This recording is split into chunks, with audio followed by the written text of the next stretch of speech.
right, let's get started. We are on to unit 4. This is crazy. The last 2 units are larger, so that's why we have a lot of time for them. We're going to be going over human body systems. We'll sprinkle in a little bit of other animals in terms of evolution and kind of the relationship of the system and perhaps a couple other animals out there, remembering that we are animals also. The first unit we focus on systems that are kind of in the mid body or the core of the body and have a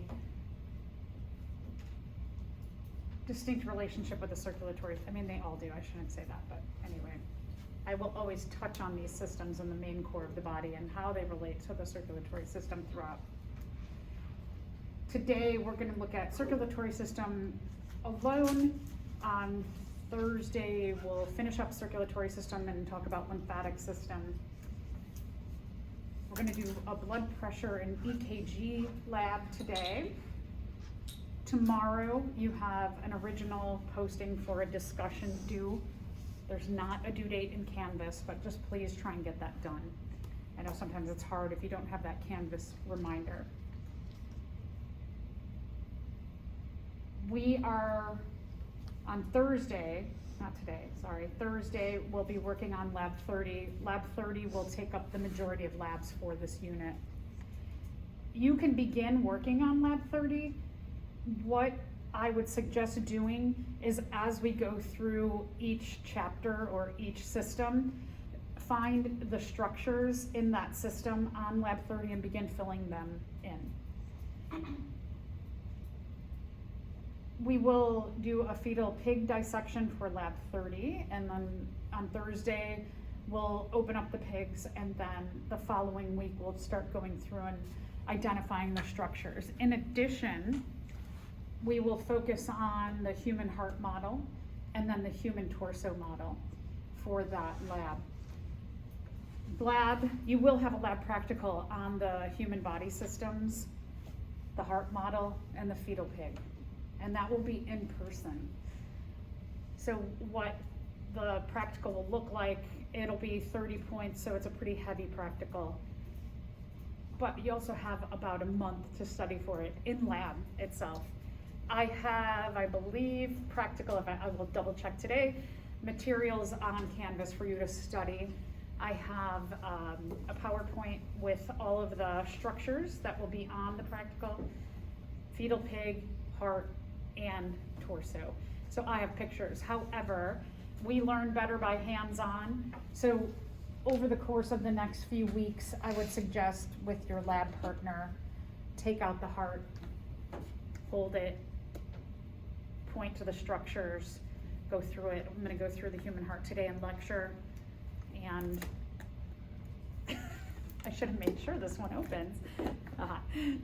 Inside structures, outside structures. There's a lot on the heart, the torso model, and the fetal pig dissections. All of us look different. We have different phenotypes, the way we express our genes. So on the outside we look different, but we also look different on the inside, and the same is true for the fetal pigs. So what one person's liver is going to look like, it's going to look a little bit different on a different pig. So I definitely suggest you work together as a team in the class and look at each other's pigs, because on the practical there will be different pigs out. So you want to make sure that you can identify it regardless of what pig is in front of you. Trying to think of what else in terms of tips. So one of the things that's, I think, very strong about this unit is that this practical really helps you to learn the material of the lecture. So they go, I mean, everything goes hand in hand in this class and is specifically chosen in lab to help with the lecture material, but this is really going to help you. So the better you can do on the practical, the better you're going to do on the lecture material. So really give this a lot of effort in terms of the pig dissection, the heart model, and the torso model, because it's going to help a lot. On Friday, you also have two discussion replies due. So just know on Canvas that's happening. Your assignments. So let's talk about the circulatory system. We start with the circulatory system for this unit because in the next 2 units, all of the systems of the body heavily rely on the function of the circulatory system. And I really like this picture here. This is a method by Gunther von Hagen. Gunther is a doctor and a scientist who studies the human body through dissections and other methods. Like this, for example, he figured out how to plasticize the circulatory system and then digest away all of the other parts of the head so that you can just see the circulatory system. What I want you to think about here is that when you digest away all of the other tissues and structures in the head, you can still see structures like every detail of the mouth and the nose, for example, which means that the circulatory vessels are in contact with every cell in your body. Every cell relies on the functions of the circulatory system. And so specifically, if you think about when you eat, the energy and the nutrients that you eat are going to get broken down by your digestive system, and then they're going to get broken down into the smallest components possible, and then they're going to go into or diffuse into the circulatory system or the lymphatic system, and then be diffused around the body for the cells to be nourished and to feed the cells. Respiratory system, breathe in oxygen, breathe out carbon dioxide. That oxygen is going to diffuse into the circulatory system, and that oxygen is going to be used to help break down the energy and nutrients of your food in your cells. So circulatory system is very important in terms of its health and function to all the other systems of your body. And I just gave you a few examples, but we're going to visit all of the other examples throughout the course of these 2 units. So, as I mentioned, body cells need nutrients, they need energy.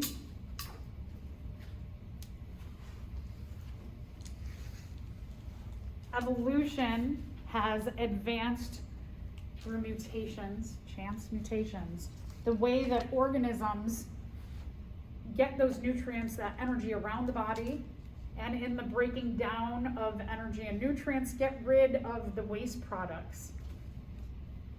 So in cellular respiration, for example, when you breathe in oxygen, your cells utilize that oxygen to break down your energy and nutrients, and then a byproduct of that, or a waste product, is carbon dioxide, which then travels through your circulatory system back to the lungs, back to the alveoli, and you breathe that back out. So what kind of substances? I mentioned oxygen and carbon dioxide, but other things like energy sources. Hormones are very important chemical messengers in your body. And then I also mentioned waste products. So let's take a look at a very simple kind of overview of the circulatory system. The circulatory system, and this is very, very simple in terms of evolution, is that we have a 4-chambered heart, and we have a very sophisticated circulatory system in relationship to this very simple one here. This is an example of fish, and this is very simplistic in terms of what their circulatory system looks like. They have a 2-chambered heart, and you have blue. The blue, anytime you see blue vessels or blue on the circulatory system, it means that it's carrying deoxygenated blood, and red is carrying oxygenated blood.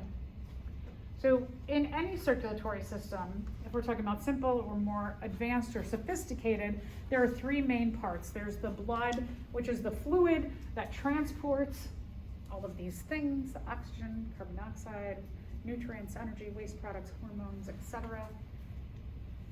You have blood vessels that are going to transport the blood around the body like a highway system.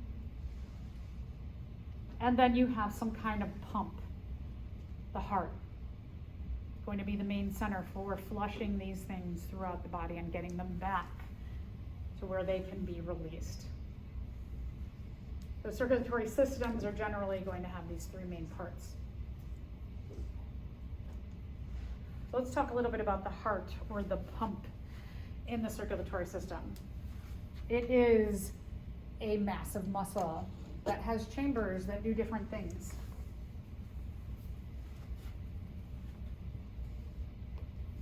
In the heart model, you can see this looks very muscly, right?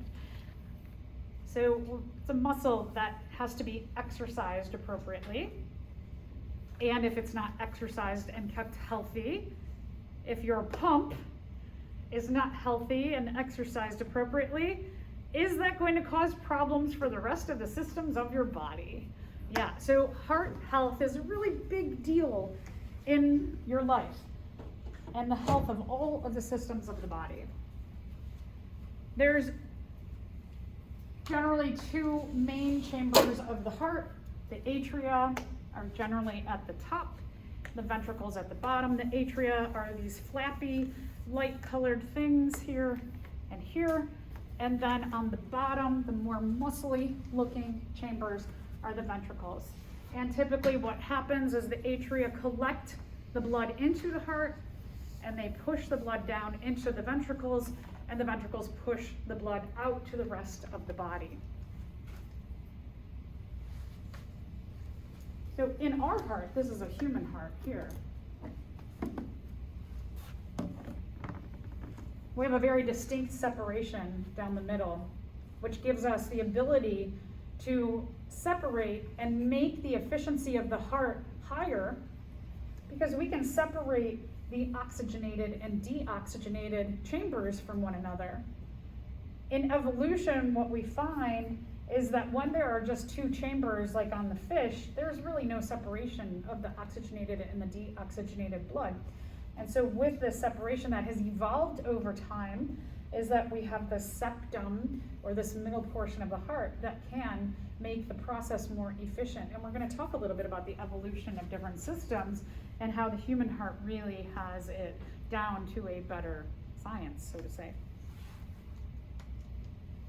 Okay, so let's take a look at the fish. The fish has one atria and one ventricle. These were the first vertebrates, relatives of ours, to evolve a structure called a heart.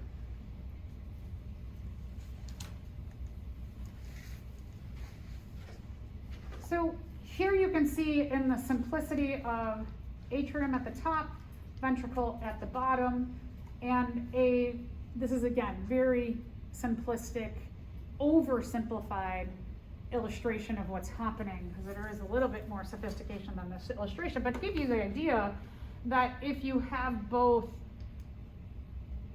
oxygenated and deoxygenated blood in here, you're going to have mixing and less efficiency in the heart. And so generally you have kind of like a pathway, or a circular pathway of the flow of blood. And when they go from atrium to ventricle, they're going to go to the gills. Remember that fish are underwater, so they're breathing through gills rather than we have lungs on land. Carbon dioxide that flows from the rest of the body and from the upper body come into the heart, go to the gills to get rid of carbon dioxide waste product from cellular metabolism or cellular respiration. Carbon dioxide out, oxygen back in, and then you have the flow of blood back. But you also have, you can see here, that the oxygenated blood, some of it's going to go to the brain, some of it's going to go to the back of the body, and then some of it's going to come back to the heart.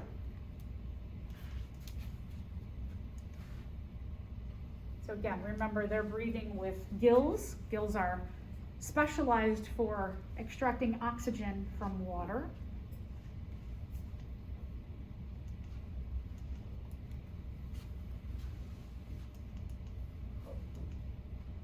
Eventually we have the evolution of mutations that give rise to the amphibians and the reptiles. They have three-chambered hearts. They have two atria, but one ventricle. So with one ventricle, you get a little bit of mixing of, if the blood is flowing from atria down to ventricle, atria down to the one ventricle, you get a little tiny bit of mixing of the oxygenated and deoxygenated blood in the ventricle. However, one of the things that happens is we have blood pressure, that it is forcing blood down from atria to ventricles, and because hearts beat relatively fast, there's not a ton of time for mixing to occur. So while this septum is not there in the amphibians and the reptiles, it has a little bit of mixing, but it's not a enormous amount like you might think that there's this huge mixing factor. In the amphibians, there is no septum. In some reptiles, we have the evolution of some mutations that have come about where the septum is starting to form. And so that you can see in some reptiles that this is beginning to become a 4-chambered heart. So kind of interesting that these mutations, again, just randomly happening in these different groups.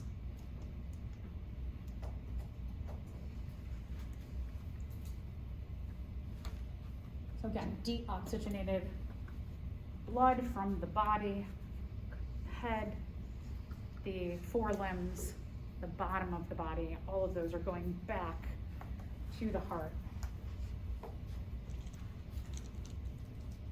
Now, when you take a look at this heart, for example, this would be my heart. So my right side is your left side.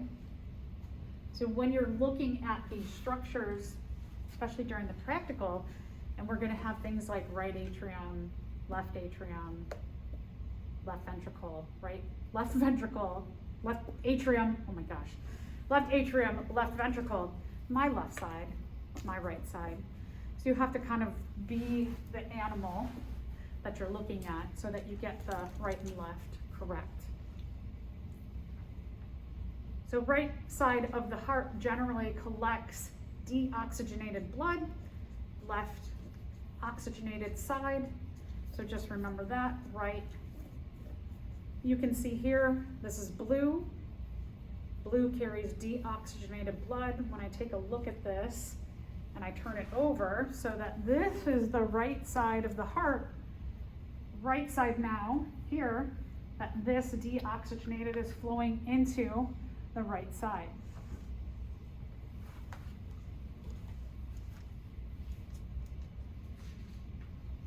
So again, some mixing, but not as awful as you might think with that mixing.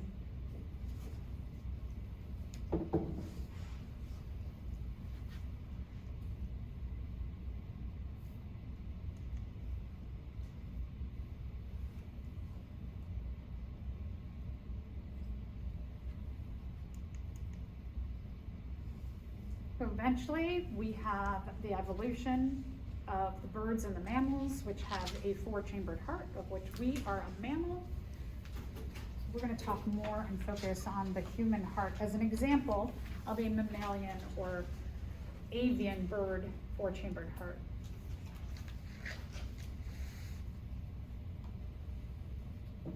One of the things that is an advantage is that having no mixing of the oxygenated and deoxygenated blood is that it can help to support a higher metabolic demand.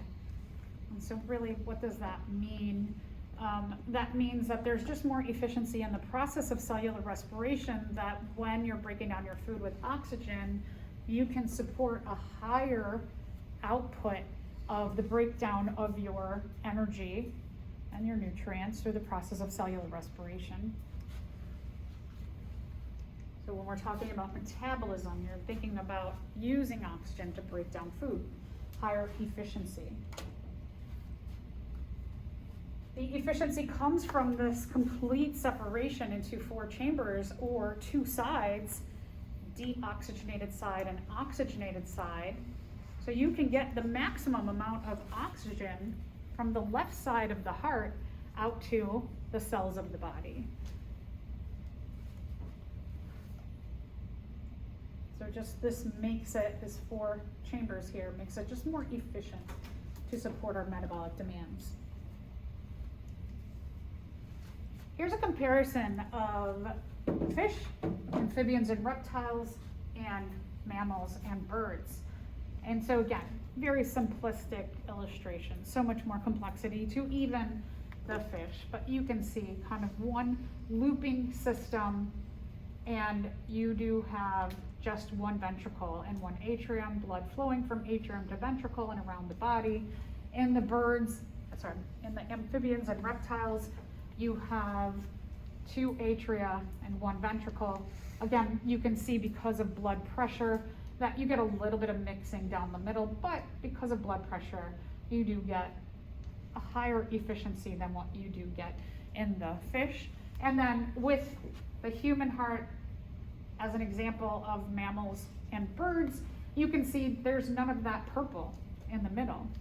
That here in the heart, you have a complete separation of the deoxygenated blood and the oxygenated blood. Okay, so let's focus on the human heart as an example of mammals and birds. So here you have it in your notes, and then I've got the model up here. The top chambers, which on my model here are kind of light colored, beige colored. You can see them here, still muscular. There's muscle forming these chambers. These are the atria at the top. The atria at the top are going to pump downward to the ventricles at the bottom.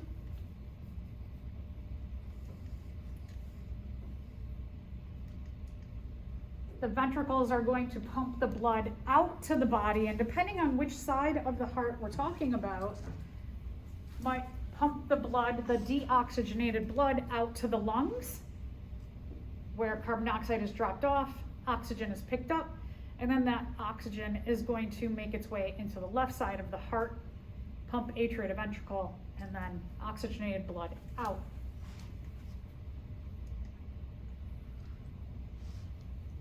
Something to remember, a lot of times students will go by the rule that arteries carry oxygenated blood, but that is not always true. There are a few exceptions, so we'll talk about that. Arteries go away from the heart, veins go to the heart. So that is your rule to remember. We're going to talk about the pulmonary arteries and veins. Because the pulmonary veins come to, the pulmonary arteries come to the heart, pulmonary arteries go to the heart, oh my God.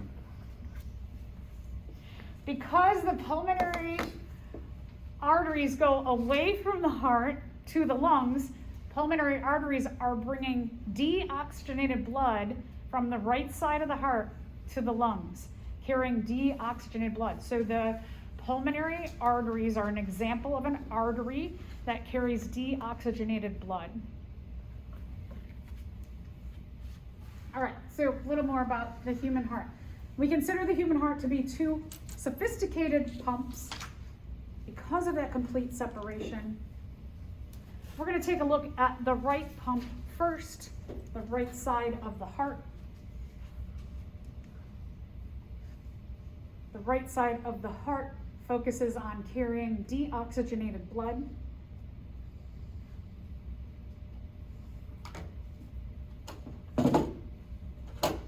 So when you take a look at this heart, at my heart here, the right side here, you can see this structure. It's carrying blue, which is deoxygenated, to the atria. If I, and then here you can see, sorry, that's going, oh my gosh, I'm gonna quit today. The blue here is coming from the ventricle and carrying the deoxygenated blood out to the lungs. Here, up top, this blue structure, superior anterior vena cava, is carrying deoxygenated blood from the head and arm region to the right atrium. If I flip it over, I can see there's a inferior vena cava. It's carrying deoxygenated blood from the lower body into the right atrium. So we have two ways that deoxygenated blood gets into that right atrium. And you can see they're blue here, so they're carrying deoxygenated blood. And again, looking under and into the right atrium, you've got these large blue vessels here, the vena cavas. So, right atrium, large veins, the vena cavas.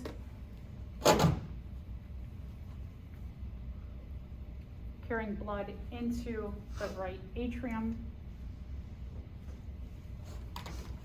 The right atrium is going to contract and push blood down into the right ventricle.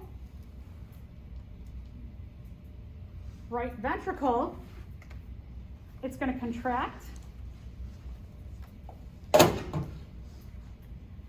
So again, the right side, right ventricle contracts, and it's going to push the blood into the pulmonary. Remember, it's going away from the heart, so it's an artery. So here's again a case of a pulmonary artery going away from the heart, carrying deoxygenated blood to the lungs.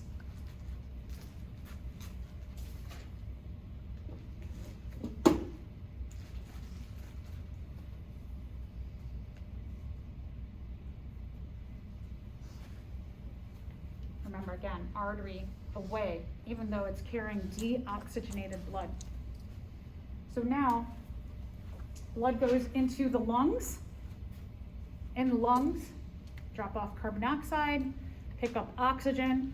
Now we're going to go to our left pump of the heart, carrying oxygenated blood.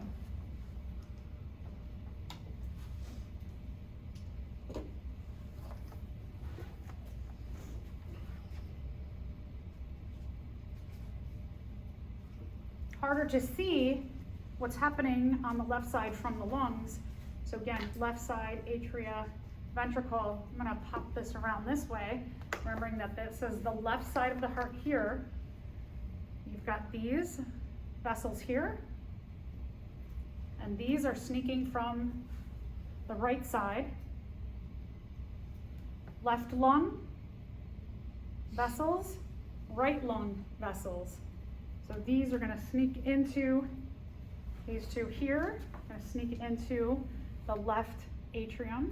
These two here, you can see right into the left atrium. If I open up the heart here, and you look inside of the chamber, there's 4 black dots inside of the left atrium. That is signifying that these are coming in and these are coming in. So that you've got these 4 large, what are these called then if they're going to the heart? Veins. These are pulmonary veins. So again, you've got veins that are carrying oxygenated blood.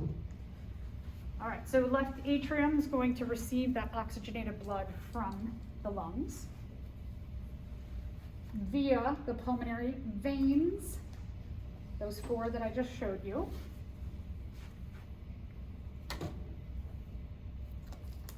My heart again, my left side. Atria is going to contract. It's going to push blood down into the left ventricle.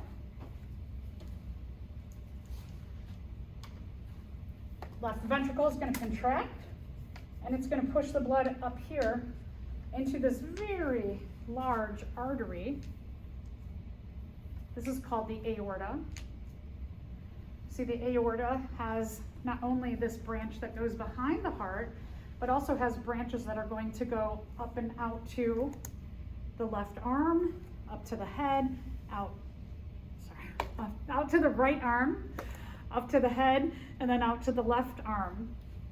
So we've got a lot of branching immediately to get the blood from the oxygenated blood from the left side of the heart going in the right directions, up and out and down.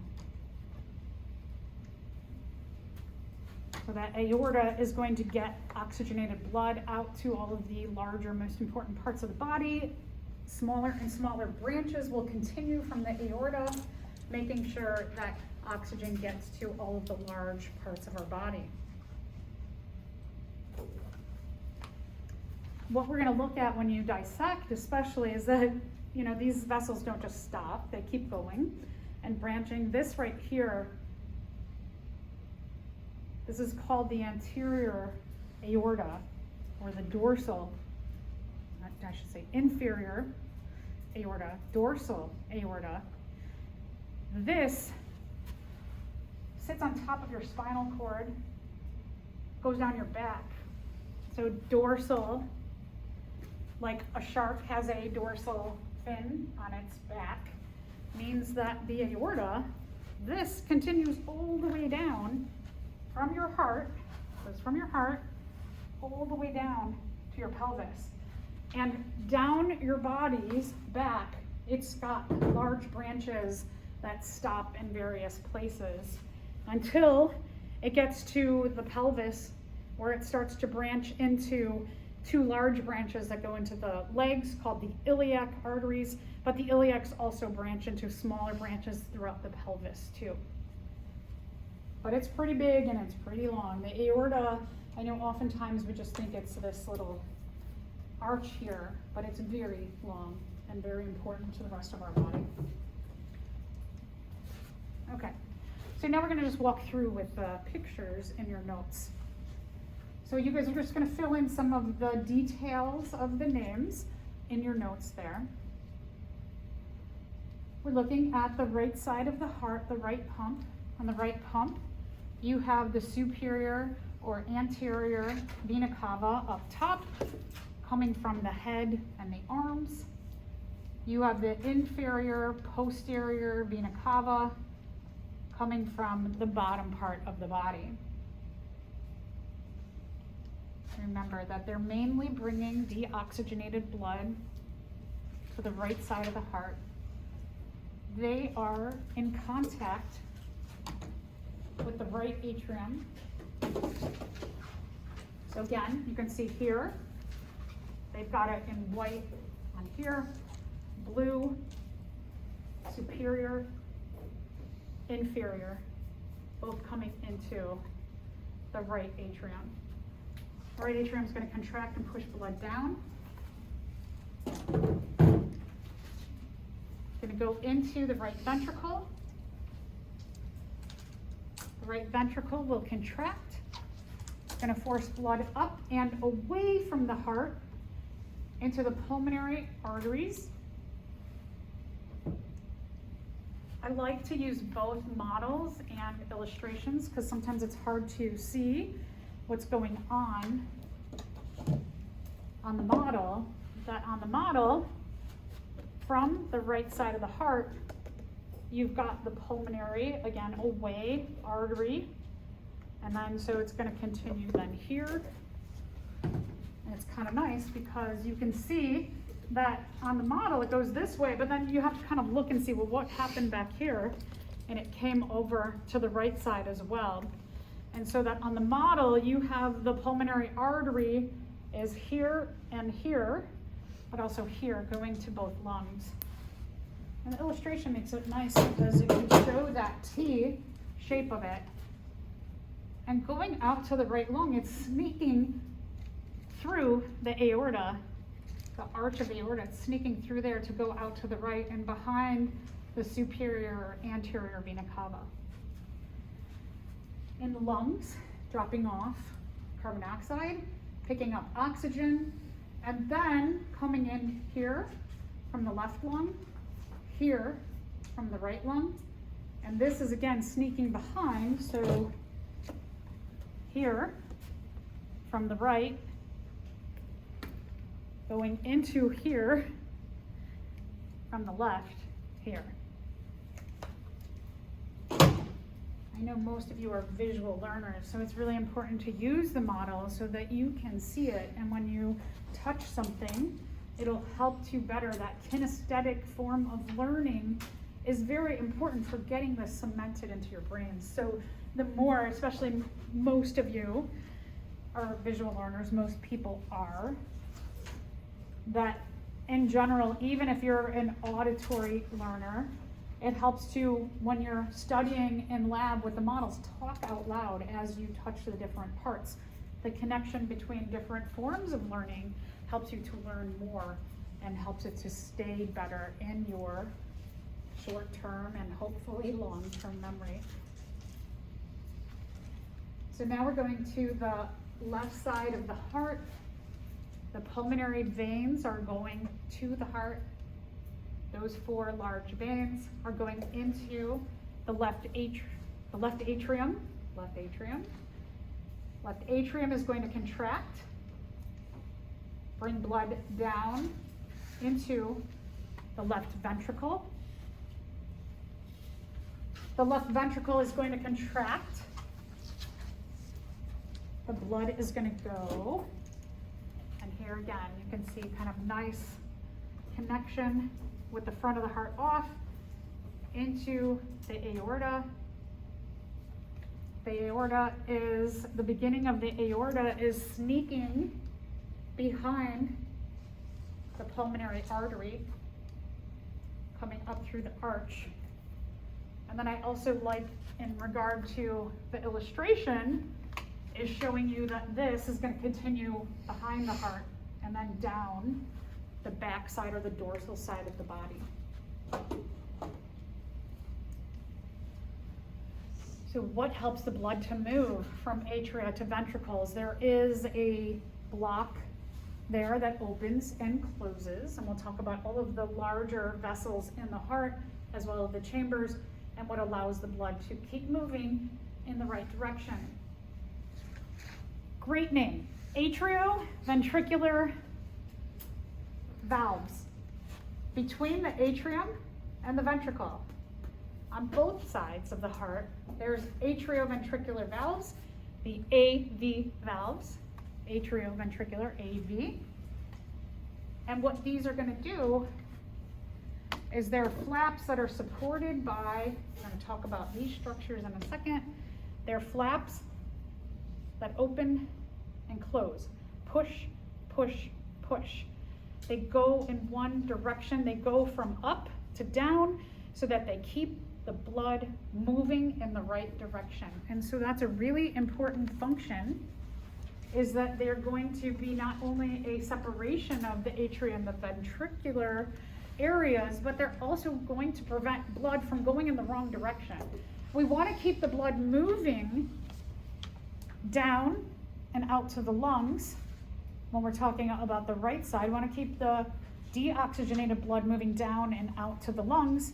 And we want to keep the oxygenated blood coming from the lungs and down to the left ventricle and out to the body. So these guys are going to help force that to do, or push the blood in the right direction. When you're talking about the left side AV valve is called the mitral valve. It's also called the bicuspid valve. The right side is called the tricuspid valve.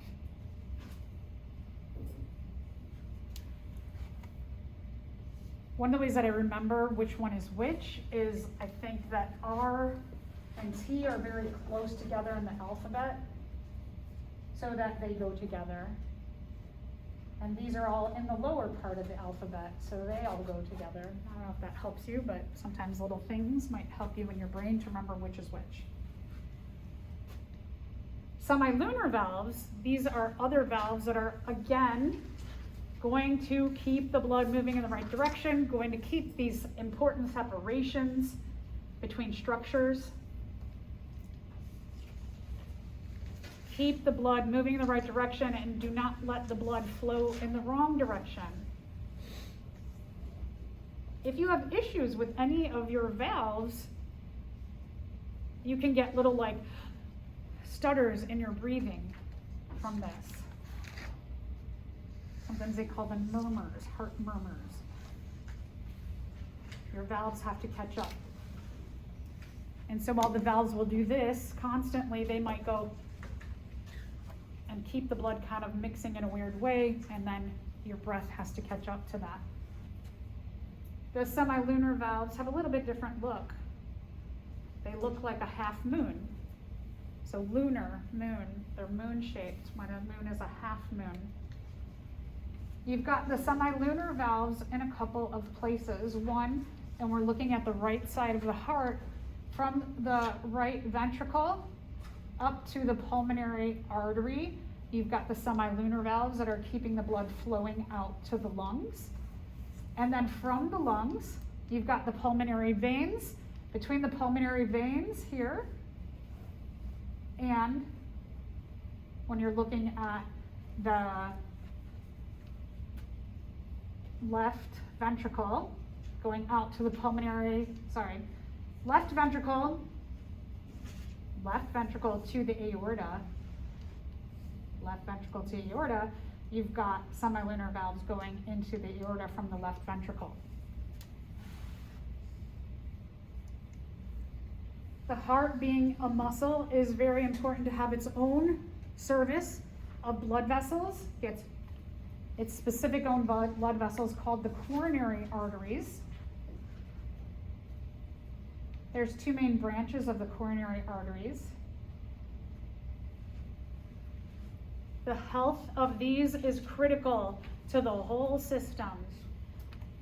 So I always like to tell students, and I provide maybe reminders as we go through these two units, to look into, if you know your genetic family, some of you don't have the benefit of that.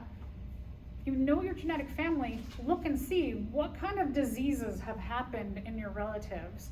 Those are ones that you may have a genetic predisposition for. So for example, my son, when he was a baby, they do a cholesterol check, and his cholesterol was higher than 200 as a baby. He was eating completely vegetarian, no sugar. We didn't give him any sugar besides natural sugar, fruits and what's in vegetables, and grains and carbs and things. And he had high cholesterol. And we went, ooh. My dad has high cholesterol. My husband's, both parents, high cholesterol. So we both know that's something that we have to watch in ourselves, as well as now our son has to watch that. So recently he just had another cholesterol check, and while his overall cholesterol was fine, his triglycerides were very high, which is all in relationship to this. Triglycerides are more about carbohydrates, especially sugars, that he is extremely sensitive to having a lot of sugar. So we had to break it down and go like, you can't have as much candy as you want, because that's gonna up your triglycerides, which eventually can affect these blood vessels of your heart. So just things to look for, like diabetes. You have diabetes in your family history, you definitely want to be careful about consuming large amounts of sugar at one time. So you want to take a look at that stuff now. Food is a lot different. My parents always say, well, why won't you eat fast food? We don't understand why you won't allow your child to have fast food. And I said, well, because the fast food is much different than when I was a kid. He's like, but you ate it all the time, it doesn't matter. I'm like, no, but it was more food, more natural fast food. Now it's a lot more processed, which is a big difference. There's a lot more chemicals in our food that make it taste good. And I thought, ugh. So just things we need to think about these days, especially even if you're eating healthy, but you're eating mostly processed healthy food, it's good to get some natural foods in there. So like applesauce pouches, for example, are good on the go, but it's better to just eat an apple. So things to think about, especially heart issues. We're seeing a lot of people have heart disease at much younger ages. And remember that your blood vessels come in contact with every cell in your body. Your eyes, important things like your eyes, your fertility issues are big, especially in men. Everything in your body. So let's take a look at some other important arteries. The carotid arteries, they branch off of the aorta. So these branches here, they're going to branch and they're going to come into your neck. These next two blood vessels, you can feel them working in your neck. If you take your fingers and you put them just under your chin, kind of in the corner, and you gently press, you can feel the pulsing of your carotid arteries, jugular veins. And that's a way that you can check your heart rate and your overall just kind of general health to see your resting heart rate. Is it really, really high when you're resting? Is not necessarily a good thing, because that means just to do your everyday sitting and relaxing, we know that our heart always has to work because you're always doing things like breaking down energy and nutrients. You're always breathing. There's always things that are working in your body, so your heart has to constantly be pumping in a healthy manner. Your resting heart rate, if it's really, really high, it means just at rest, your heart is working really hard. So you gotta exercise that muscle by getting some, not only just exercise, like I know people who call this exercise. I got exercise today, I went for a walk. And like, well, you gotta get your heart rate up, meaning that you need to be breathing a little bit heavy to be exercising your heart. Opposing that, or next to that, is the jugular veins. Sorry, I went too fast. So jugular veins are right next to the carotid arteries. This is on both sides of your neck. So you can feel them on both sides. Should tell you that if you have two large blood vessels on each side of your head, that your brain is really important.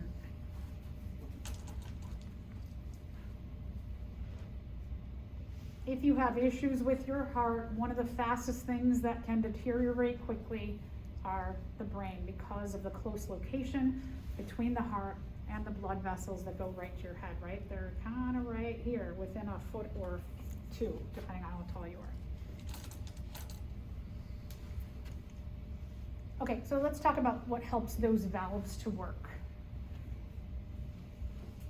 The AV valves are supported by two main structures.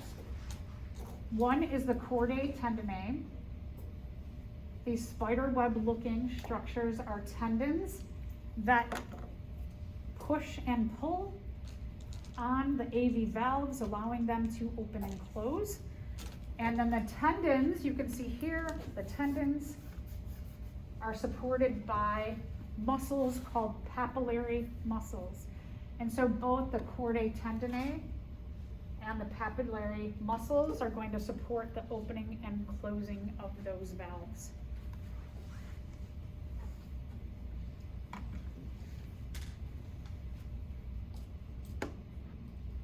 If you have, or if you go on to take a human anatomy class, you will learn a lot more about the physiology of muscles and how they work on a cellular level, but they contract and relax. So contract, relax, contract, relax, contract, relax. And we need that healthy flow of our muscles to happen. So heart's always got to be working. Everything relies on the heart in the body. We call this the cardiac cycle.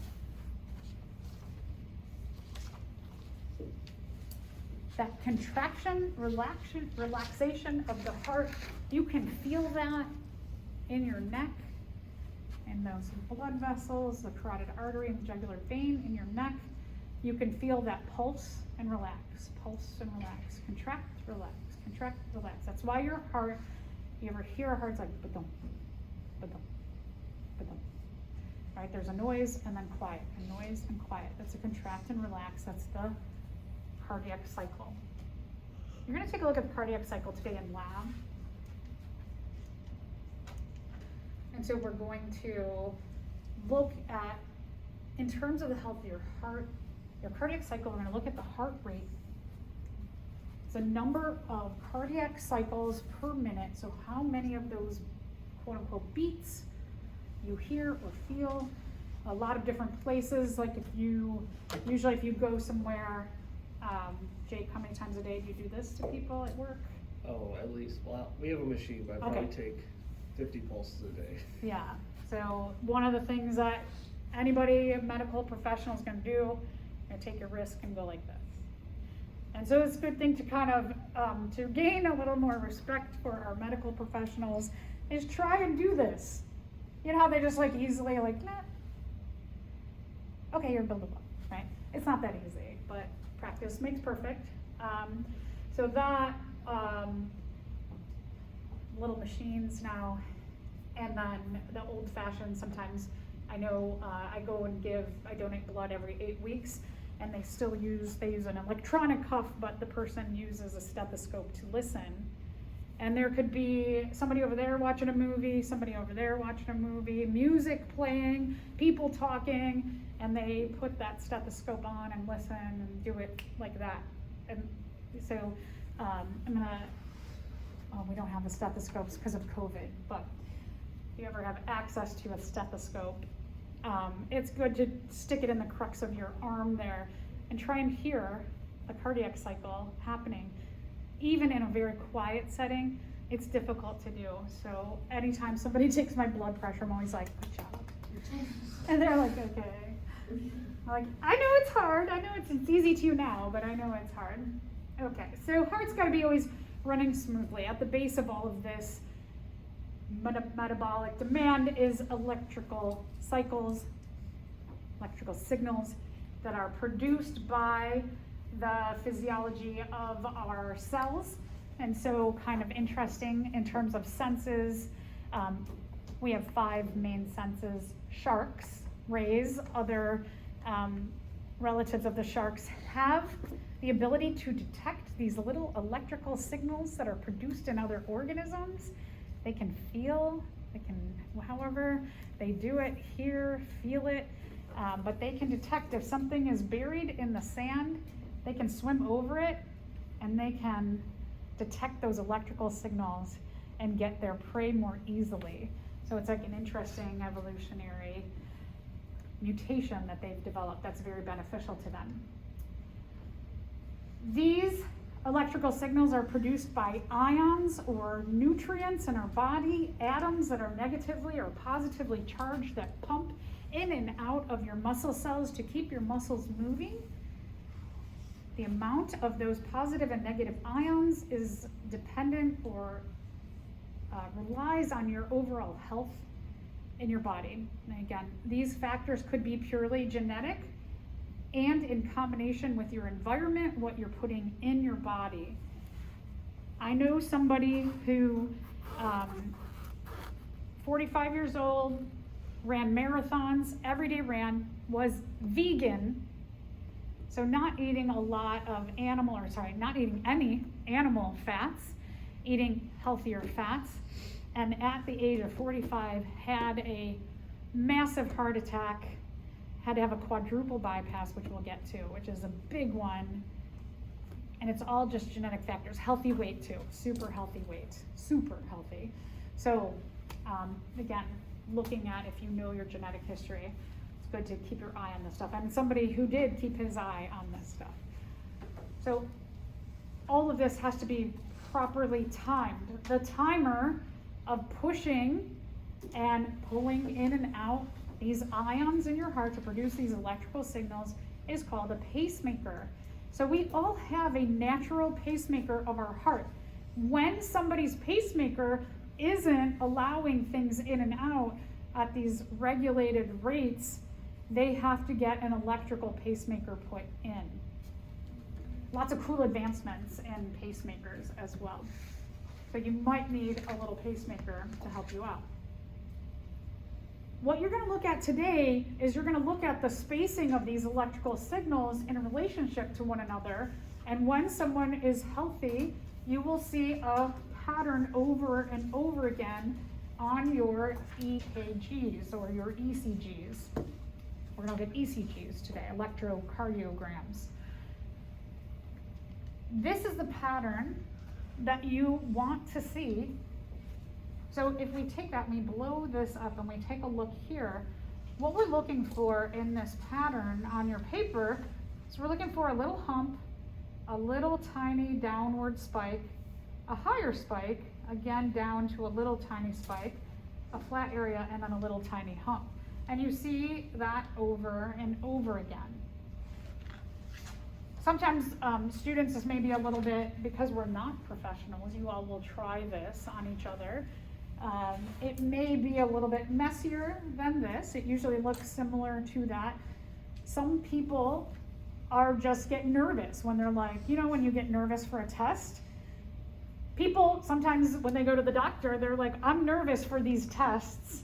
And so they have to get calmed down before you can really look at a true ECG of their heart, because it might be just showing them being like overly anxious and their heart beating faster and doing things that are irregular. So let's talk a little bit about the pacemaker of the heart. The pacemaker of the heart is called the SA node, the sinoatrial node.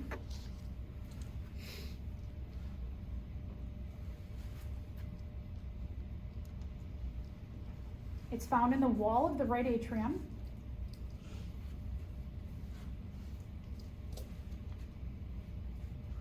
This electrical signal passes information from the SA node to the right atrium, makes the right atrium contract, goes across the heart to the left atrium, so that in relative unison, the atria contract, the signal gets passed to the AV node, which is going to take that electrical signal and pass it from the atria down to the ventricles, so that relatively quickly behind the atria contracting, the ventricles contract. What we want to happen, the contraction of the heart is really like a contraction of the atria. As they're going to relax, the ventricles are contracting. And so it's very quick in terms of contract. There's not a relaxation between the atria and the ventricles, because as the atria are contracting, that message is sent from the SA node through the heart to the AV node, and the ventricles are starting to contract already. So we have those contractions, and then overall 4 chambers relax, and then you get the overall relaxation of the heart. So again, it's not a contract, relax, contract. It's contract, and then the whole heart relaxes. So here you can see SA node in the wall of the right atrium. It's up to the top. The AV node is at the bottom of the right atrium, but it is close to that septum. And then there's branches of the AV node that go through the septum and through the walls of the ventricles. And this all happens relatively quickly. You could see the branches of the SA node sends that signal over to the left atrium, so that these can contract relatively in unison. So, can you explain the singles? Like, what do you mean by singles? How does it send the message for the AV node to contract? How does it get across here? The signals. The signals? So, heart cells are not, so every cell in your body has a different shape. And the shape is, we always say in biology, form follows function. That the form of the cell is going to give you an idea of the function of the cells. And so when we look at the cells of the muscle of the heart, what you have in the cells is that they have these almost like V shapes or H shapes that they branch. One cell might be connected here to 2 other cells. So like you can see up here that this cell here connected to 2 more cells, and then this cell here is connected to 4 cells. And so you have that branching and that communication of the cells with many other cells, so that when a signal is flushing, it's going to flush on.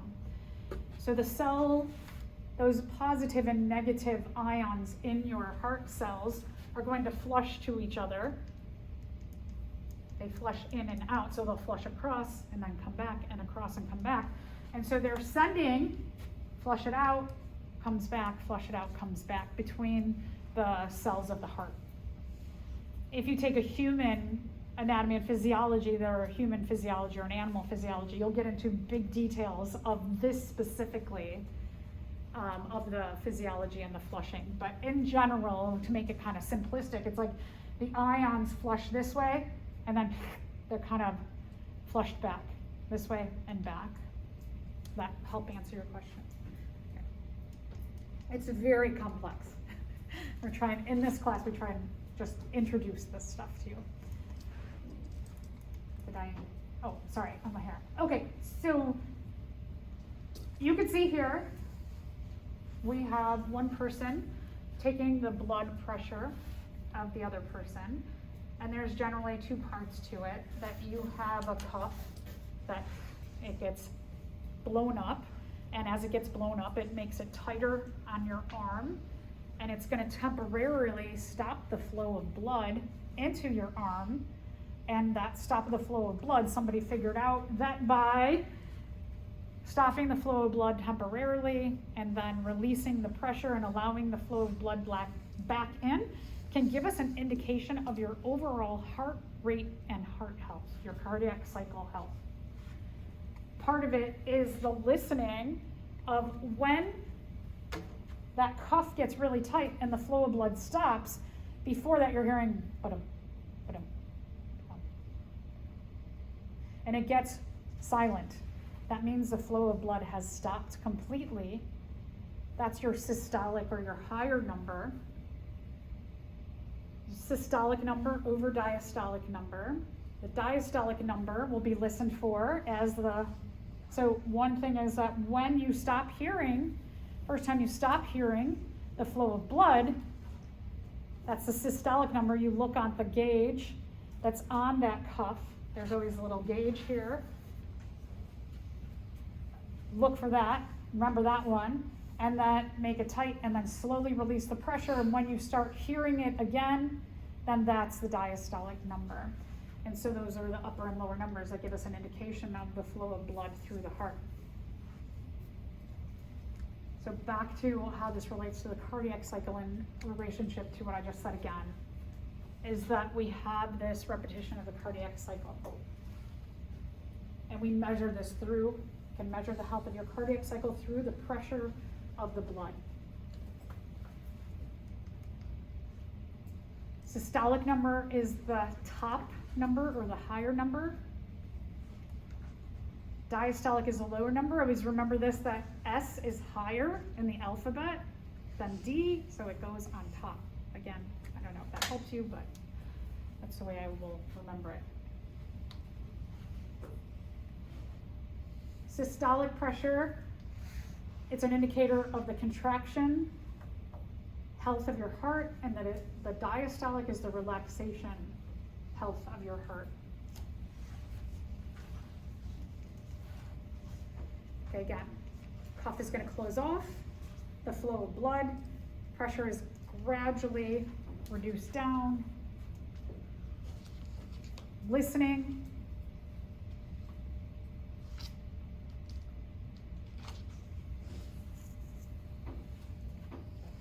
after it's reduced down, when that first flow of blood happens, remembering that. That's systolic.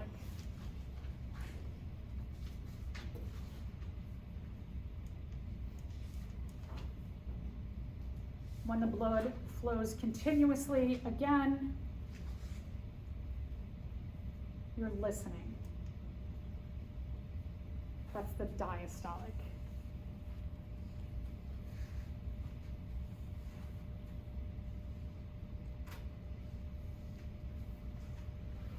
So a lot of focus, a lot of skill. Hand-eye, ear coordination here. It's a lot.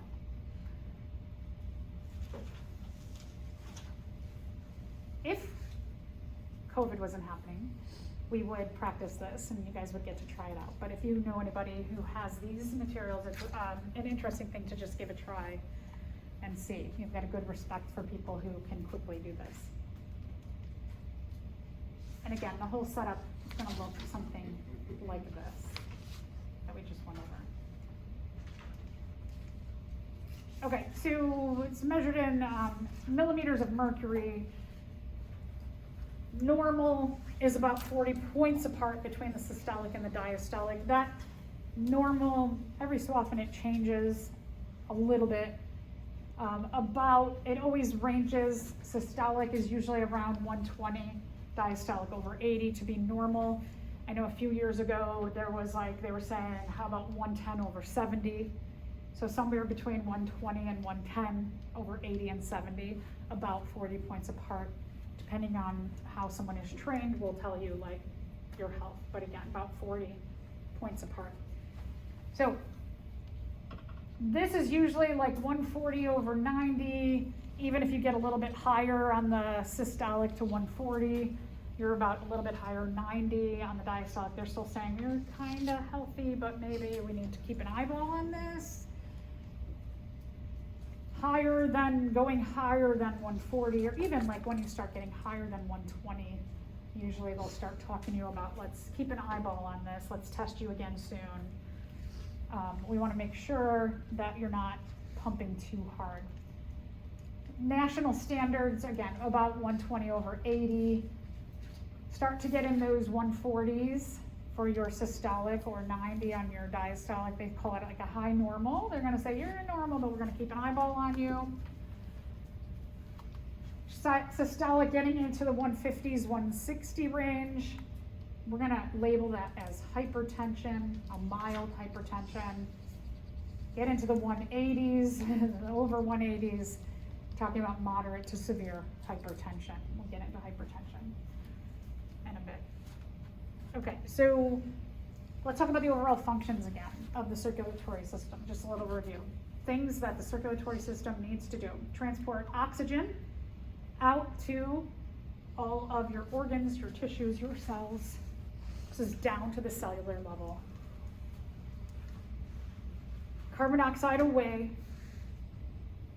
from the body, cells, tissues, organs, out to the lungs if you're on land, gills if you're in water. Nutrients and hormones distributed throughout the body, gotten out to the cells. Wastes to get broken down by important organs like the liver and the kidneys. Regulates our body temperature. When you're cold, the things that usually get cold first and make you uncomfortable, your whole body could be warm, but your nose could be cold and you're like, ooh, I'm so uncomfortable, right? Your little nose. Your fingers, right? Your hands get cold, you get uncomfortable. Even though the rest of your body, you could be outside, the rest of your body is warm, but if your hands are cold or your feet are cold, you are uncomfortable. So those things. I kind of like wearing the mask now through the winter because it keeps my face warm, keeps my nose warm. Blood loss, infections, all controlled in the blood. So again, you could kind of see all the different systems here: digestive, respiratory, immune system, all in relationship to this health. All right, so the blood itself. The blood is composed of about 55% plasma, watery stuff, and 45% cells. Of those 45% cells, most of them are red blood cells, erythrocytes. You have about 5 to 6 liters of blood. Could be less if you're a small person, could be more if you're a really big person. Plasma, about 90% of it is water, and the other 10% are things like hormones and nutrients and energy, salts, gases, waste products as well. Red blood cells make up the majority of your 45% of your blood that is blood cells. They're also called erythrocytes. Majority, look at that. Only about 1% of your cells are for blood clotting and for your immune system. So our immune system is pretty high efficiency. The main job of the red blood cells is to carry oxygen out to your cells. It also carries back, some carbon dioxide is carried on the red blood cells as well. Some is dissolved into the plasma. There's a protein on your red blood cells called hemoglobin that specifically helps to carry oxygen It binds oxygen to your red blood cells, your erythrocytes, and there is a nutrient, iron, that helps the hemoglobin to bind the oxygen to the red blood cells. If you are low in iron, you have an issue called anemia. Most women suffer from anemia, especially once menstruation happens.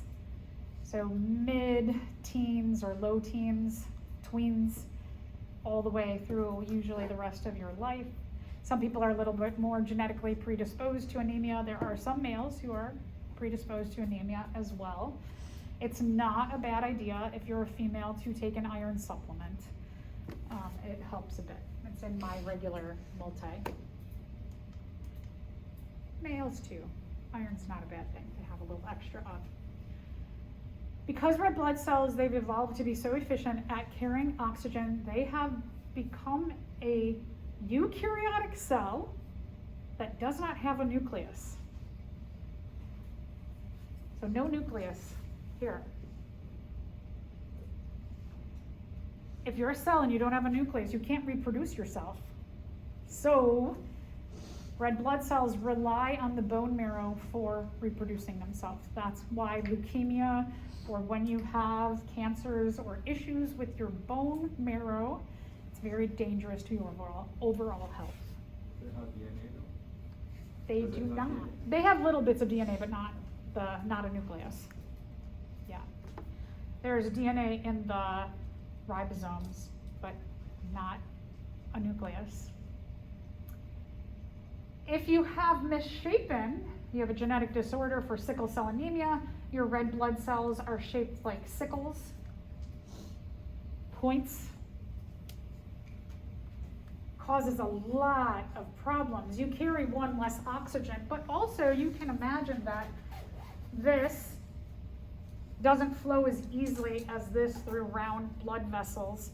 And through your round blood vessels, this weird shape, and especially these points, are gonna get stuck in the walls of especially your smallest blood vessels, the capillaries, which are 1 cell wide. They're gonna get stuck in those and they're going to make them rupture, clog. So you're gonna have lots and lots of issues with many, many organs and systems in your body when you have sickle cell anemia. 1%, less than 1% of your blood cells are white blood cells. Your white blood cells have many, many different names depending on their job. Overall, kind of generic name for a white blood cell is a leukocyte. The immune system is just fascinating. Does so many amazing things. Super important to our immunity, fighting off foreign invaders in our body, which we'll get to just a brief overview of the immune system. Immune system has all kinds of tricks. Look at that, it's like reaching out to these bacteria to grab them and be able to digest them. A whole system of detecting a foreign invader, marking that invader, and then it's a series of cells that find them, mark them, eat them. Dead white blood cells become pus. They gobble up foreignly invaded cells or cancer cells or viral infected cells, bacterial cells, protist, fungi, nematodes, etc. Gobble them up, digest them, and in the process of digesting that cell, digest themselves too. So they give up their lives. They become pus. Platelets, again, less than 1% of our cells come from, platelets are not actual cells, they're pieces of cells. They come from cells called megakaryocytes, a larger cell, and the little pieces break off to do the job. These are like spiders inside of your body. They shoot out little structures that make spider webs to trap and heal areas of your blood vessels that are broken and that are not, they don't have a smooth surface area. These little spider webs are protein networks called fibrin. And they trap everything to that area, contract, and form a blood clot in that area. So here we've got a couple of cool pictures that show you where there has been a detection of a blood vessel that's not smooth anymore. And so the platelets come, these pieces of cells, you can see little tiny platelets. So in relationship, the size of a platelet, remember that this is not a whole cell, it comes from the megakaryocyte cell, and the platelets can start to shoot out this fibrin around red blood cells. It captures everything in that area, and then it contracts and makes a clot. But look at the size of a platelet in comparison to a red blood cell and a white blood cell. It's not a full cell, but it can do this whole spiderwebby network. Okay, we're gonna stop there. I'll stop on time. So you all